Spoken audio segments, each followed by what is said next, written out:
Well, we're out in the elements, so you get to hear the wind blowing and the bugs and the birds and all that. But I wanted to talk about this 57 Chevy. So we just did a whole build on it. Started end of July, and now it's well, end of September, I guess.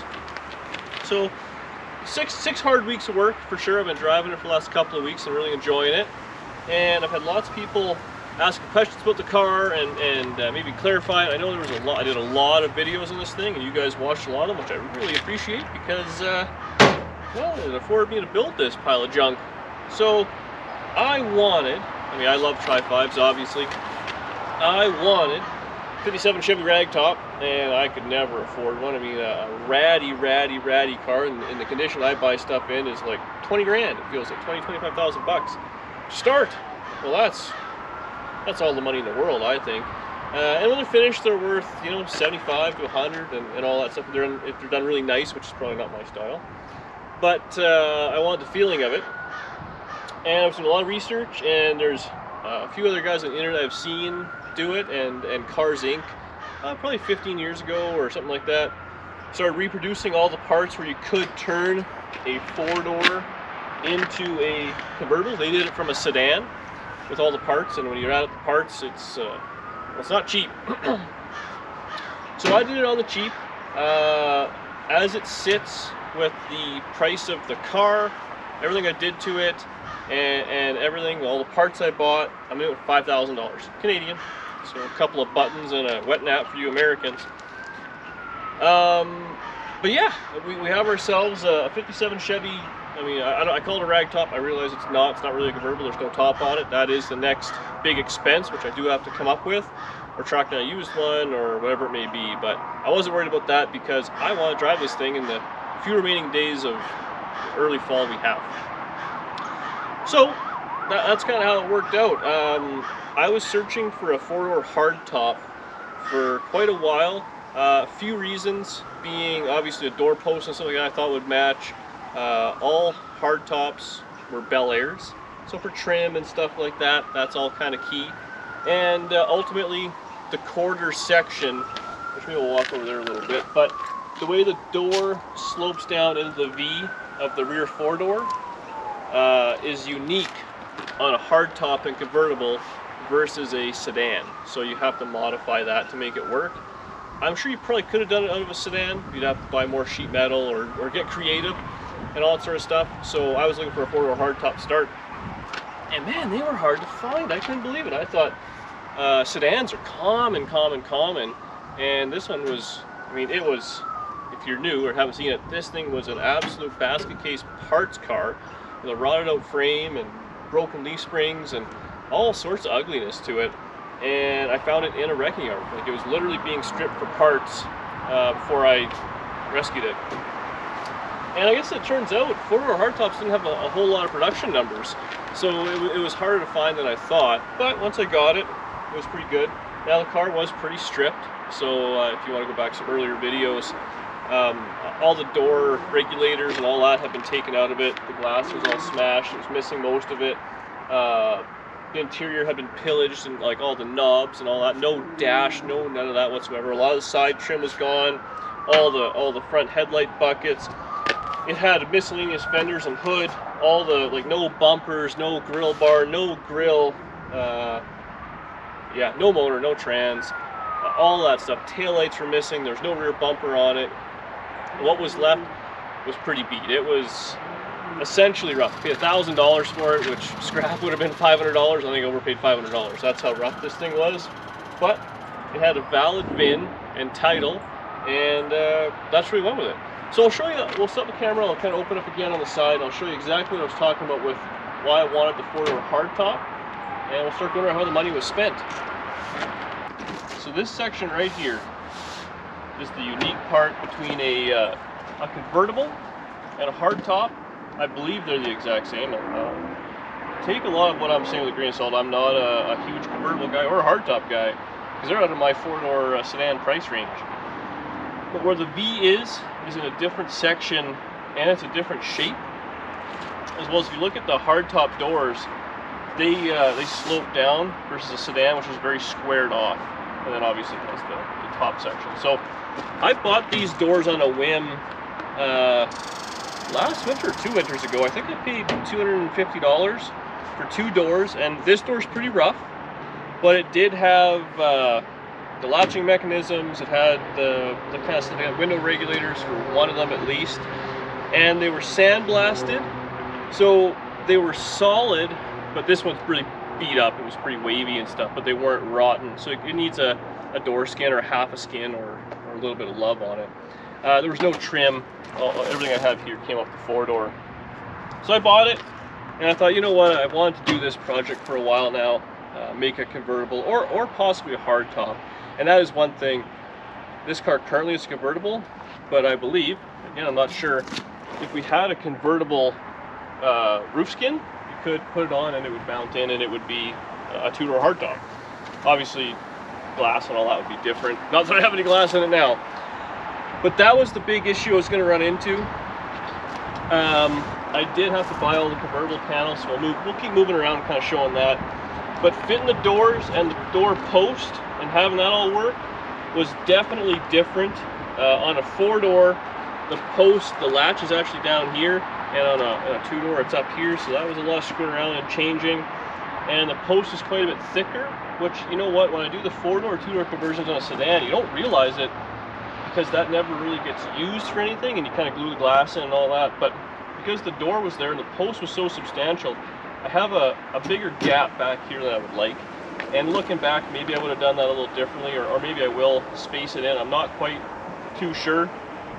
The real thing is, when this becomes a proper convertible, which I'm sure it will, whether it's this year, next year, 10 years down the road, when I finally either find the parts or come up with the money, the inner panel of the door skin, or the quarter panel, I guess you want to call it, it goes back and it jogs out and in. So the back seat of a convertible really only is a 2-seater, because that's where the rams and all that stuff would go. So it's kind of irrelevant. I believe it kind of goes in and all that stuff. So they sell all those panels, they sell the post. So I either need a parts car or just kind of pony up dollars and get that all together. In the meantime, I've tracked down, I know 2 people that have 2 full sets of glass for this stuff. That seems like it's not going to be too hard to find. The trim, I found a guy that has that as well. Apparently convertible trim is a little bit more unique, and some of them actually had chrome door trim and stuff like that. Obviously this one is not. The big thing which I want to do for sure over the winter time is this header panel for the roof. It looks just big and gaudy. A real 57, or I guess Tri-5 convertible, it would have a kind of an egg shape, and it's kind of goofy, so the roof would obviously set in it and stuff like that. I don't have that. Driving by it looks okay, but that is the one part of the car I don't like, and I haven't figured out a way to do it on the cheap yet. Lots of suggestions from you guys about, you know, wrapping exhaust pipe and stuff like that in there or whatever. I haven't quite found something I want. I think I just want to buy the windshield frame for, I think it's $500 American, and put it in, and at the same time obviously test fit the window and maybe get the chrome and a few things like that would really change it. Every convertible guy, so I talked to 2 or 3 different convertible 57 Chevy owners locally, and I thought, oh god, these guys are gonna rip me a new one. They love this thing. They're like, you know what, top's always down in their car anyways, who cares, it is what it is. So back some pricing. So we're $1,000 for the car. I paid $1,000 for the chassis. I did change a proper convertible chassis which has X-frame and some bracing, and that came with a set of bumpers. I don't know if that's a good deal or not. I was happy with it. The frame had a little bit of rot in it, which I had to fix, which wasn't too bad. And the rear end in it was also rotten out, so I changed the rear end. It was originally in the 4-door, swapped it around, put it in, and the leaf springs were cracked. So it was what it was. So we're $2,000 right there. The doors, like I said, I paid a couple $100 for it, if I factor that in there, because I've had them for a while. The front end's all brand new. It's actually off another car I had, that's probably $300. The next big expense was it has a full floor in it, front to back, and this was actually worked out pretty good. So right now, obviously, we're in this stupid pandemic. Well, floor pans have become impossible to find, and Reg over at Walker Auto, I love that guy. So if you guys are local, or if you want to pay shipping or whatever, go deal with him. But he got me, he called and said, hey man, this guy has bought, whatever, this is my 4th Tri-5 floor, we got to find one. And they found one that they had, which a forklift, I guess, had hit. It had 2 big dents in it. Well, they couldn't sell it, obviously, because it was scratch and dent.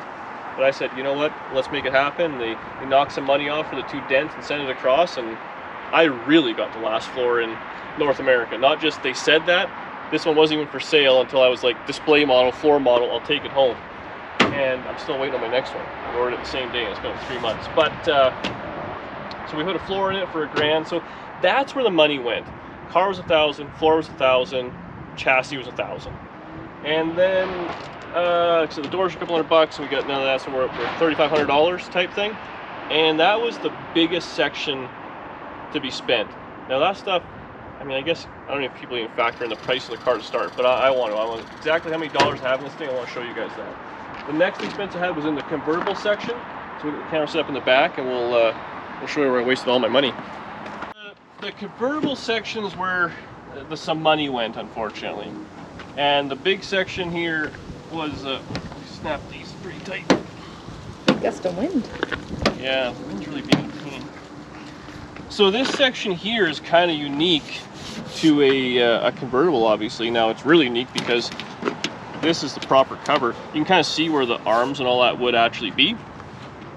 So that, and then on a sedan, the section between the roof, where it would end, or the rear glass, I guess you want to say, and the deck lid is quite a bit shorter.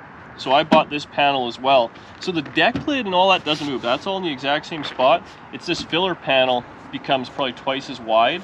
A lot of research on the internet, guys have, they would take a deck lid, skin it, and use that section. It has the same curve and everything, and weld it on. I didn't really know where it was going to be, so I bought this piece. I think the center piece was a couple $100, which wasn't really too bad. It did the whole length. And I still have sweaters. And hope none of those are my sweaters. They're from the basement. And the package tray, and that's just to kind of give it a bit of a look there. And these are sections that were the pain. So this section went, I believe it went up to there, and it curved down and around, and then up, and then it joined itself the whole way through where the trim would be. And I didn't use the entire thing because it did go right to the fin. So when the quarter panel comes in the middle, that's where it joins. So you got a full quarter and then like that. So I ordered just this piece for a hardtop convertible. I believe it's the same. I only went back to, I think, where the antenna was. So it was a bit of a rip. I spent the money because it was just this section right there. I think they were $200 a side. So I think there was $600 or $700 in that section, which sucked. And then I bought the convertible top piece. I think it was $200, $250. That was I thought cheap off Rock Auto. And then you just kind of make your own snaps from the fabric store and put it on. And honestly, the convertible, the top came off once, and then I went in there with a pair of pliers, tightened everything right up.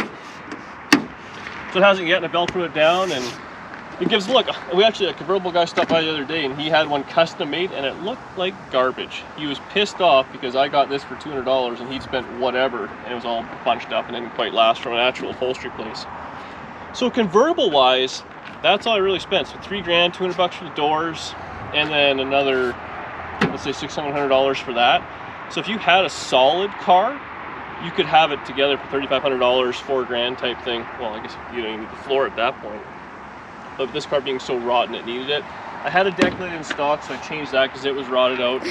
But you never know when you need a deck lid. Stock? In the basement because you're a hoarder? Yeah, I did lower quarters on that side. So that was another probably $500. I mean, up here, this is just the back door. The back door, I skinned it and turned it into a quarter patch, welded it on once I got the post. So the post was, I mean, that's a 4-door post. You can kind of see, you can actually see where the latch would have been. So I had to move it up. I'm going to build a proper piece here. I just had to use washers to space it out. But ultimately, it goes in. There's a little outrigger that goes right to the floor. And there you go.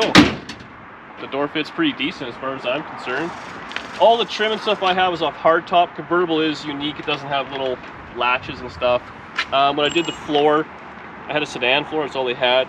I have to make a few extra little mounts because convertibles, I guess, are different. And I used rubber bushings, and apparently convertibles used hard rubber. So I'll probably change those down the road when I do that. So to actually turn a car into a convertible, am I right in the sun there? Should we switch? You're all right. Okay. So it wasn't actually that much money. Okay. To do that. Oh, happy neighbors, happy neighbors. Anyway, so the convertible part of it, $1,000 for the car, and then really, if you had a solid car, it wasn't that much money. It was a lot of cutting and a lot of, well, I didn't do any planning, but someone probably should have. I literally just cut it. I went 1.5 inches back. That was the end of it. You buy the convertible pieces. It wasn't too much money.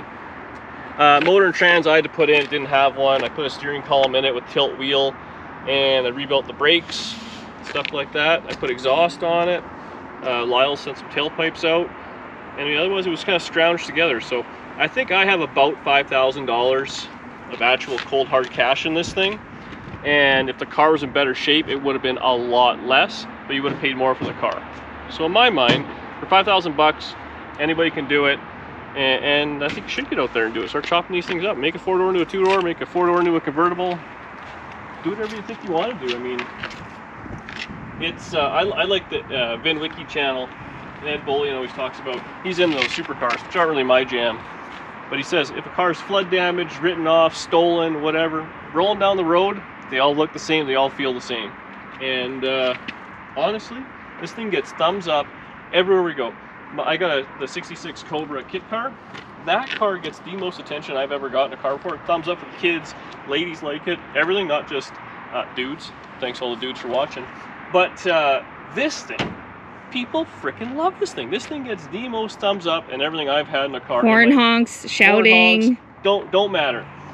Everybody loves this car, and it's ratty, it's in primer, the trim doesn't match, nothing. And I mean, it's all the thumbs up actually make me want to spend the proper money on it. So I think over the winter time we're going to do the body work on it proper, so we lots more videos coming up, straighten it all out, make it look nice, maybe put a door post in, do a few things. If I can track that convertible top, I think I'm willing to spend the money at this point, because we've put a bunch of miles on this thing. It rides so nice, it's unbelievable. Like, nicer than any Tri-5 I've had, 5 or 6 or whatever it is now. This one rides the nicest.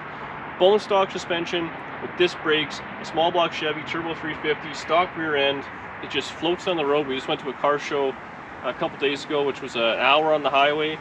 Did great. A little chilly, but did great. So, oh, that's that. I mean, I skimped and saved everywhere. I mean, all the trim I'll show this here. This is all the 4-door trim, which obviously wasn't long enough, so I lengthened it. Same with on the outside and all that. I mean, all the side trim, it's 4-door stuff, which I know everyone says, you know, change it, and it does look terrible. I get it. I do have to change those things, but side trim's like 500 bucks just for this rear section, each side. So how much money do you want to spend, right? But there it is, in a nutshell. Give up 6 weeks of your time at $5,000 and you'll have a terrible 57 Chevy convertible. Everyone will tell you it's not a convertible. That's my favorite comment, that's not a convertible, because I didn't know that. It's actually a roadster. Alright guys, well, yeah, I think we're going to do one more video on this thing where I kind of do a lapse, the whole build front to back, because I always like doing that more so for myself. The Black Widow's in the garage, motor swap, all sorts of stuff's coming up fun, so yeah. Get out there and build one. It's supper time. See you later.